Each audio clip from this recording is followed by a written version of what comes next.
श्री स्वामी समर्थ. नमस्कार प्रेमळ स्वामी भक्तांनो. स्वामी आपल्या सर्वांच्या चांगल्या इच्छा पूर्ण करो एवढीच मनापासून प्रार्थना. आपल्या चॅनलवर नवीन असाल तर आपल्या चॅनलला सबस्क्राईब करायला विसरू नका. स्वामी म्हणतात, मन शुद्धी कसे करावे, शांत कसे करावे हे स्वामींकडून शिकायचे आहे तर हा व्हिडिओ पुन्हा बघा. स्वामी महाराज पृथ्वीवर सगुण रूपात भक्तांच्या कल्याणासाठी आले आहेत. मानवाने जीवन कसे जगावे हे शिकवण्यासाठी ते परब्रह्म मानव रूपात आले आहेत. अक्कलकोटमध्ये कधी कधी करुणाघन स्वामी त्यांच्या लेकरांच्या कल्याणासाठी आजूबाजूच्या गावोगावी जायचे. अक्कलकोटमध्ये तिथे दरबार भरवून ह्या दरबारात न्याय व्हायचा. दुःखितांचे दुःख दूर केले जायचे. जो जी इच्छा घेऊन येईल त्याला तसे स्वामी तथास्तु बोलत असे. असेच एके दिवशी स्वामींचा दरबार मर्दंगी नावाच्या गावाच्या बाहेर नाथांच्या मठात भरला होता. सोबतच साधारणपणे 150-200 सेवेकरांच्या ताफा होत्या. असंख्य दुःखी पीडितांची गर्दी झाली.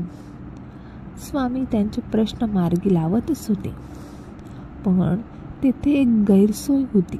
त्या परिसरात एकच विहीर होती. त्या विहिरीला पायऱ्या होत्या. विहिरीला भरपूर पाणी होते, पण इतक्या लोकांनी वापर केल्यामुळे त्या पाण्याला दुर्गंधी सुटली होती. 2-3 दिवस झाले. तेथील मुख्य मंडळींनी स्वामींना विनंती केली की आपण मुक्काम पुढे हलवावा. तेव्हा स्वामी हसून बोलले, अरे, प्रत्येक मुक्कामात मी तुमच्या सोबतच आहे, काळजी करू नको.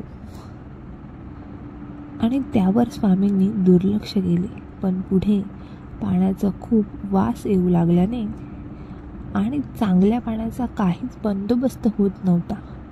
हे बघून तेथील सेवेकरी दूरवर असणाऱ्या विहिरीजवळ जाऊन स्नान करू लागले.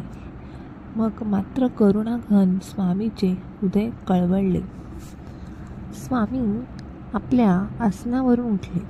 त्यांनी एक काठी हातात घेतली आणि विहिरीजवळ आली. स्वामींनी ती काठी पाण्यात बुडवली आणि नाकाला लावली. दुसऱ्या वेळेला पुन्हा तीच काठी पाण्यात बुडवली आणि तेथील वडाच्या झाडाच्या बुंद्याला लावली.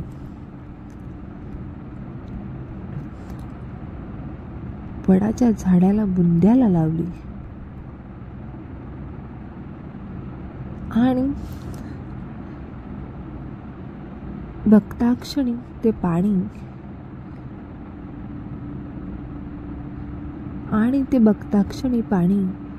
बदलले.